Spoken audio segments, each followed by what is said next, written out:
प्रेरणादायी व सोबत जीवन जगण्यासाठी माझे चॅनल सरळ जीवनधारा सबस्क्राईब करा. आज मी आपणास कुऱ्हाडीचा दांडा झाडांचा काळ ही ईसापनीतीतील संस्कारयुक्त कथा आपणापुढे सादर करणार आहे. ती पहा.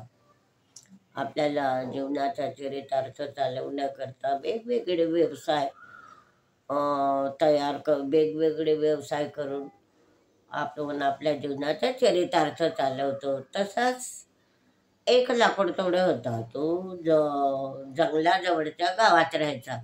घरी थोडी शेती होती, पण त्याला त्याच्यात रुची नव्हती. मनात आलं की तो जंगलात हवं तो झाड तोडायचा, मोडी करायचा, गावात आणायचा, विकायचा, 2-3 दिवस त्याच्यावर आपल्या पोटाची गुजरण करायचा.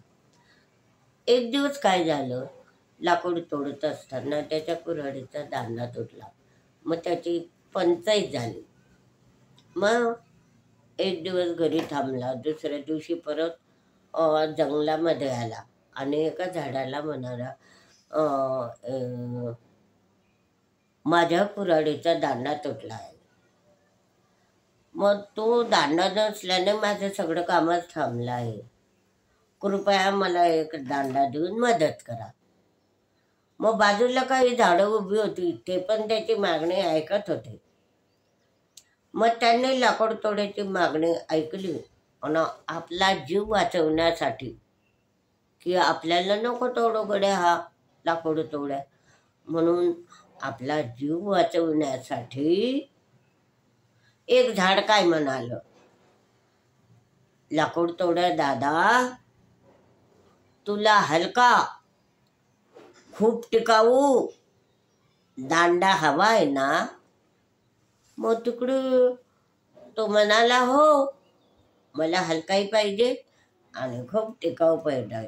बघ म्हणे, तिकडे ॲश झाड आहे आणि त्या झाडाचा कोडा फोक तोडायचा आणि तुझ्या कुऱ्हाडीला दांडा करायचा. मग म्हणे तो खूप दिवस टिकतो. मग त्याला बरं वाटलं. मग तो लाकूड तोडा जंगलातून ते ॲश झाड कोणतं आहे ते त्यानं शोधून काढलं. त्या झाडाला तोडून त्या कुऱ्हाडीनं, दांडाने होता नसतं, कुऱ्हाडीनं तोडून ते त्याचा तो पोंगा होता तो आडवा पाडला. मग कुऱ्हाडीच्या मदतीनं लाकडाचा तो ओला तासून आडवा पाडला. मग छान दांडा तयार झाला. तयार होताच लाकूड तोड्यानं नव्या जोम्यानं आजूबाजूची झाडे अशा सपाट्यानं तोडू लावली. हे सगळी झाडे सगळी कचल्याच करीने लावली. एवढं रान होतं तरी त्यानं ते झाडं तोडायचा सपाटाच ठेवला आणि वर्षानुवर्षी उभी असलेली मोठमोठाली झाडाची त्याने कत्तल केली, सगळी आडवी पाडली.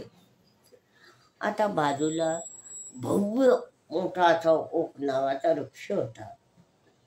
होणाऱ्या नुकसानीबद्दल, विनाशाबद्दल तो हळहळ व्यक्त करायचा. आपल्या मोठाल्या झाडांची म्हणजे मित्रांची आपल्या डोळ्यासमोर अशी दुर्दशा त्याला पाहवत नव्हती, बघवत नव्हती. शेवटी जवळ असलेल्या देवदार वृक्षास ते काय म्हणालं, आपली मोठी चूक झाली की आपण थोडक्या खुशी करता त्या लाकूड तोडायला सांगितलं ॲश नावाच्या झाडाचं नाव. आपली खुशी थोडीशी झाली. मग ॲश वृक्षावर आपल्यावरचं आलेलं संकट आपण त्या ॲश वृक्षावर ढकलून नामानिराळे झालो. मग तो कोवडा फोक देताना लाकूड तोड्याला क्षणभर खुश करण्याचा आपण प्रयत्न केला होता. तसं आपण करायला नव्हतो. त्याला ते ॲश नावाच्या झाडाचं नाव सांगायला सुद्धा नव्हतं. तर आपण हजारो वर्षे जंगलात उंच मानेने ह्या जंगलामध्ये उंच मानेने उभे राहिलो असतो. हे मित्रा, आपली चूक आपण कबूल करायला पाहिजे. आपली चूक कबूल करत दुःखाने देवदार वृक्ष पुढे म्हणाला, आपल्याला हे कळायला हवं होतं. अशा प्रकारे ओक वृक्ष आणि देवदार वृक्षामध्ये चर्चा झाली की थोड्याशा क्षणिक सुखाकरता खुशी करता आपण ते एस नावाचं झाड सांगितलं. त्याला छान कुऱ्हाडीचा दांडा मिळाला आणि ते त्या आपल्या डोळ्यासमोर आपल्या मोठमोठ्या मित्राची कत्तल करायला सुरुवात केली आणि त्यांची ते दुर्दशा आपल्याकडून बघवत नाही. त्याने जर तोडले नसते तर आज हजारो वर्षे आपण या जंगलामध्ये उभे राहिलो असतो. तर ही चूक खूप महागात पडली. ॲश वृक्षाचं नाव सांगून ही चूक आपल्याला खूप महागात पडली.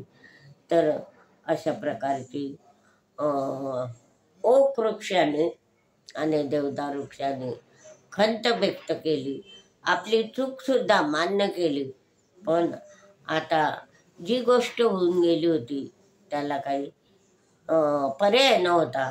म्हणून तुम्हाला जीवनात सुरक्षितता हवी असेल तो अगोदर दुसऱ्याची सुरक्षा करा, तेव्हा आपली सुरक्षा होते.